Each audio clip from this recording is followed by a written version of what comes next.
तो जय Hind all of you. हम लोग मॉडर्न फिजिक्स कवर कर रहे हैं और मॉडर्न फिजिक्स में आज सबसे बढ़िया टॉपिक स्टार्ट करने वाले हैं और वो है द्रव्यमान ऊर्जा संबंध। द्रव्यमान ऊर्जा संबंध को किसने दिया था? ये सबसे प्यारे प्यारे साइंटिस्ट हमारे हैं आइंस्टीन। तो आज हम लोग आइंस्टीन की थ्योरी यानी आइंस्टीन के समीकरण को पढ़ने वाले हैं। तो आइंस्टीन का समीकरण क्या होता है? Delta E = mc²। ये होता है आइंस्टीन का समीकरण। तो देखो आइंस्टीन साहब क्या कहते हैं, आइंस्टीन साहब क्या कहते हैं इसकी बात तो अभी आगे रखते हैं। लेकिन पहले के साइंटिस्टों का क्या मानना था कि पहले के जो साइंटिस्ट थे आइंस्टीन के पहले, वो ये कहते थे कि ऊर्जा और द्रव्यमान में कोई ताल्लुकात नहीं, ऊर्जा और द्रव्यमान में कोई संबंध नहीं है। मतलब ऊर्जा अलग है, द्रव्यमान अलग है। लोग ऊर्जा को अलग से पढ़ते थे, द्रव्यमान को अलग से पढ़ते थे। कंडीशंस क्या हो? देखो आइंस्टीन आए और आइंस्टीन ने कहा यार तुम लोग कुछ गलत कर रहे हो। गलत क्या कर रहे हो कि ऊर्जा को द्रव्यमान से जुदा काहे कर रहे हो? ऊर्जा और द्रव्यमान एक दूसरे से अलग नहीं है। मतलब ये है कि ऊर्जा और द्रव्यमान दोनों एक ही है। आइंस्टीन ये कहते हैं कि अगर द्रव्यमान का विनाश किया जाए, मतलब द्रव्यमान को नष्ट किया जाए, तो ऊर्जा उत्पन्न होगा। समझ में आई बात? मतलब अगर द्रव्यमान को नष्ट किया जाता है तो वहां से क्या उत्पन्न होता है? ऊर्जा उत्पन्न होती है। तो आइंस्टीन ने ये कहा कि भाई देखो अगर द्रव्यमान में क्षति होती है, तो वहां से ऊर्जा उत्पन्न होती है। तो भैया अब देखो आइंस्टीन ने कहा कि भाई देखो ऊर्जा से हम द्रव्यमान में कन्वर्ट कर सकते हैं, ऊर्जा से हम द्रव्यमान में कन्वर्ट कर सकते हैं और द्रव्यमान को ऊर्जा में कन्वर्ट कर सकते हैं। अरे यार क्वांटम फिजिक्स इसी पर तो आधारित है, टाइम ट्रेवल करने वाली। यानी आप ऊर्जा द्रव्यमान है, ऊर्जा में बदल सकते हैं। यानी ऊर्जा है द्रव्यमान में। हम लोग मनुष्य हैं, यानी किससे? ऊर्जा से ही तो द्रव्यमान में बने हैं। तो आइंस्टीन कहते हैं कि द्रव्यमान ऊर्जा अलग अलग नहीं है, द्रव्यमान ऊर्जा एक ही है। आप द्रव्यमान से ऊर्जा में बदल दीजिए, ऊर्जा उठा के द्रव्यमान में बदल दीजिए। तो ये होता है द्रव्यमान ऊर्जा संबंध। E = mc²। यदि किसी भी द्रव्यमान की हानि होती है तो द्रव्यमान की हानि से ऊर्जा उत्पन्न होती है। यह है आइंस्टीन का समीकरण। द्रव्यमान की हानि होती है, द्रव्यमान के हानि से ऊर्जा उत्पन्न होती है और ऊर्जा और द्रव्यमान दोनों से संबंध रखते हैं। आगे बात समझ में? द्रव्यमान से ऊर्जा बनता है, ऊर्जा से द्रव्यमान बनता है। आइंस्टीन के अनुसार यदि एकांक द्रव्यमान की कमी होती है तो एकांक ऊर्जा बनती है। तो भैया अब देख लो E बराबर यानी द्रव्यमान ऊर्जा में संबंध E = mc²। यदि द्रव्यमान की हानि होती है तो ऊर्जा उत्पन्न होती है। डेल्टा E क्या है? तो ये है ऊर्जा, यहाँ पे ये है ऊर्जा, ये है द्रव्यमान। और ये क्या है? C क्या है? तो C है प्रकाश की चाल। प्रकाश की चाल बराबर होता है, प्रकाश की चाल 3 × 10⁸ मीटर प्रति सेकेंड। तो ये हो गई प्रकाश की चाल। द्रव्यमान की हानि होने से ऊर्जा बनती है। और आइंस्टीन ने ये भी कहा है कि ब्रह्मांड में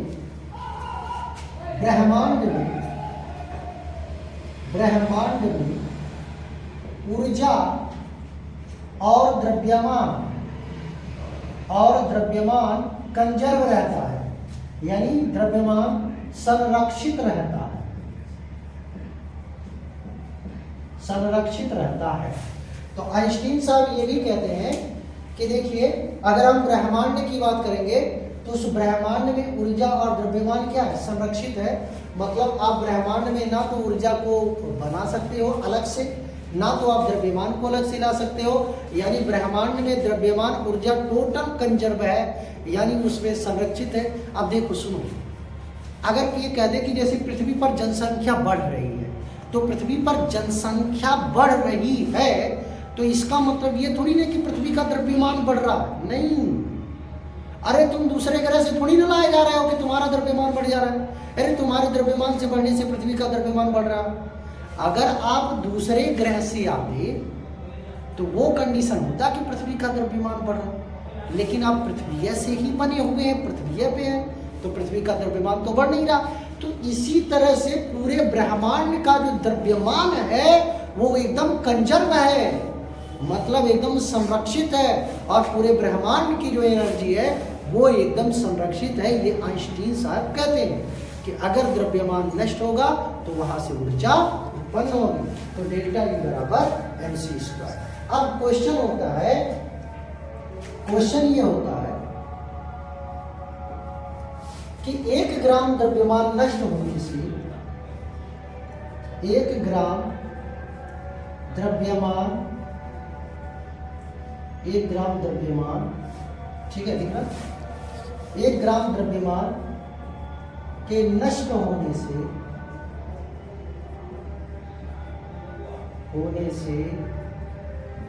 कितनी ऊर्जा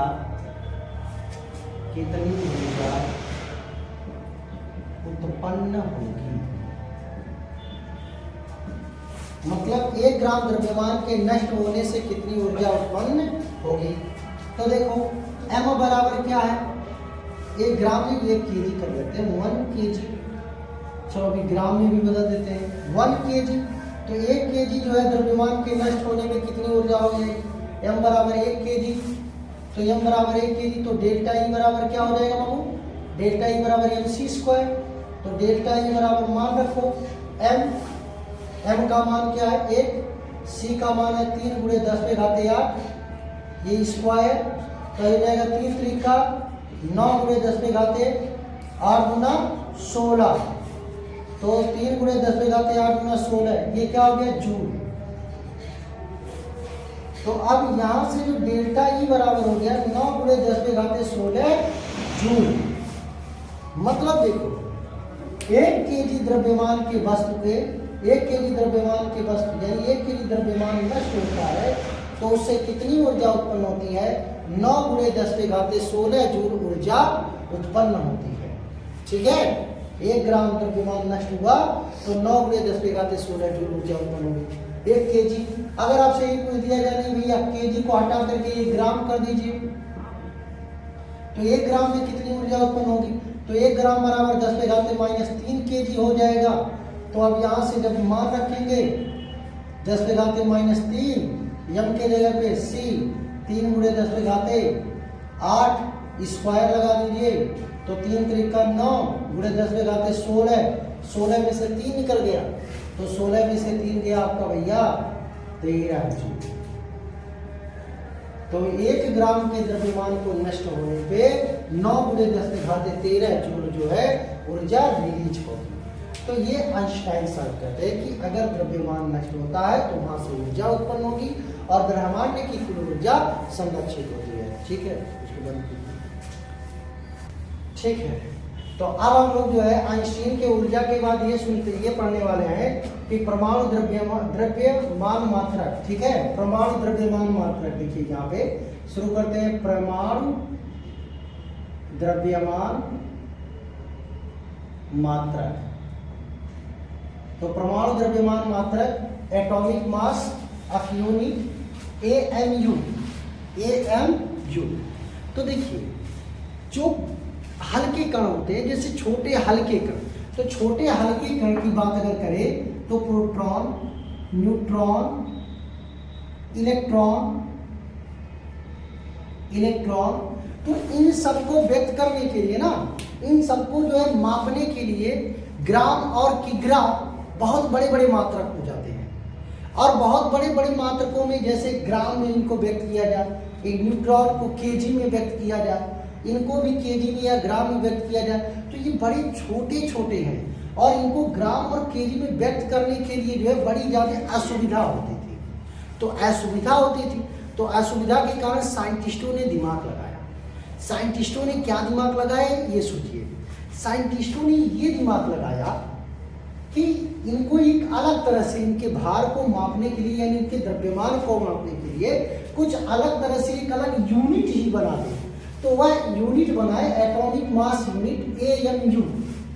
और AMU उन्होंने कैसे बनाए? उन्होंने कहा देखो कार्बन 12 के यानी AMU क्या होता है कि कार्बन 12 के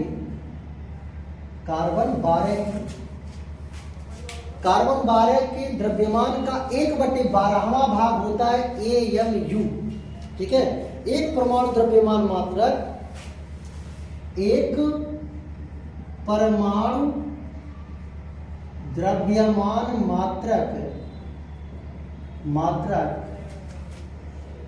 कार्बन यानी C6H12 यानी कार्बन 12 के 12वें भाग के बराबर होता है। ठीक है, मतलब एक परमाणु द्रव्यमान मात्रक कार्बन 12 के, ठीक है, कार्बन 12 के द्रव्यमान के 12वें भाग के बराबर होता है। ठीक है, कार्बन परमाणु के द्रव्यमान के कार्बन परमाणु के द्रव्यमान कैसे लिखते हैं? कार्बन, और आसानी होगी आप लोगों को, कार्बन परमाणु के द्रव्यमान के 12वें भाग के बराबर होता है। ठीक है, तो यानी एक परमाणु द्रव्यमान का मात्रक कार्बन 12 के यानी कार्बन परमाणु के द्रव्यमान के 12वें भाग के बराबर होता है।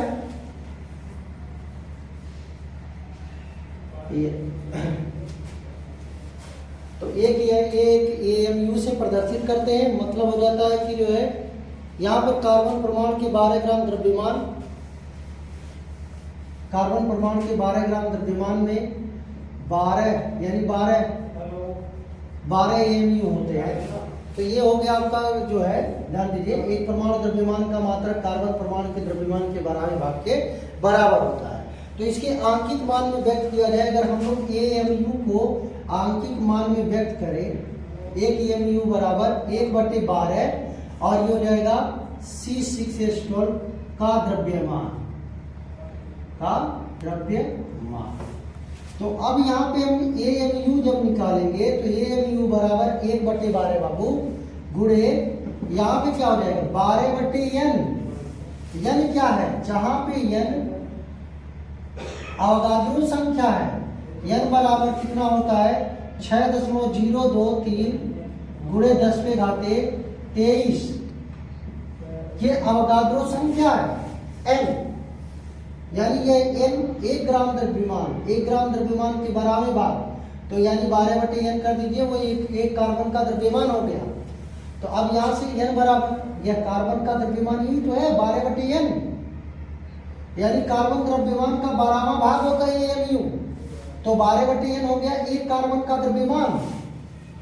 ठीक है, तो एक कार्बन का द्रव्यमान क्या हो जाएगा 12/n, 12 से कैंसिल, तो 1 AMU बराबर हो जाएगा 1/n, तो 1/6.02 गुणे 10⁻23। जब आप भाग देंगे तो 1.66 गुणे 10⁻24 ग्राम आएगा। ठीक है, तो अब यहाँ पे 1.66 गुणे 10⁻27 kg में बदल जाएगा। तो 1 AMU बराबर हो जाएगा 1 AMU बराबर 1.66 गुणे 10⁻27 kg।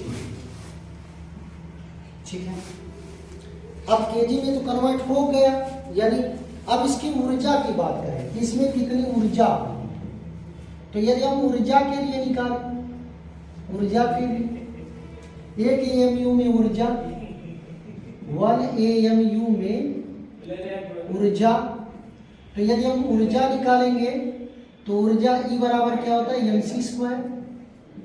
तो डेल्टा ई बराबर यम की वैल्यू रख देते हैं। तो यम की वैल्यू हो जाएगी 1.66 गुणे 10 पे घाते -27, ठीक है, गुणे सी का मान रखे 3 गुणे 10 पे घाते 8 का स्क्वायर।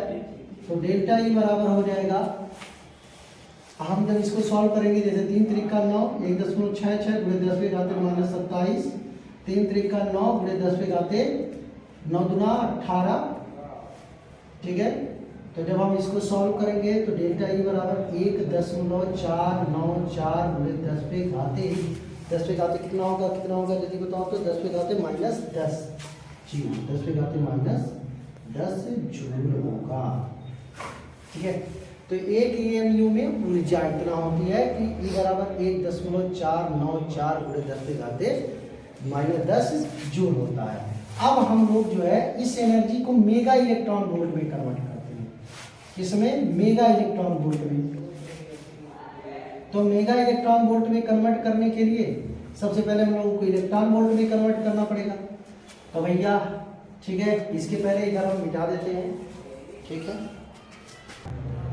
एक EMU की ऊर्जा मेगा इलेक्ट्रॉन वोल्ट है। तो देखिए एक इलेक्ट्रॉन वोल्ट बराबर क्या होता है 1.6 गुणे 10 पे घाते -19 जूल। तो अगर 1 मेगा इलेक्ट्रॉन वोल्ट की बात करेंगे तो 1.6 गुणे 10 पे घाते, क्योंकि एक मेगा की अगर बात करेंगे तो 10 पे घाते 6 होता है, तो यहाँ पे 10 पे घाते 6 से आप गुणा कर देंगे तो ये हो जाएगा आपका 10 पे घाते -13 जूल हो जाएगा, ठीक है।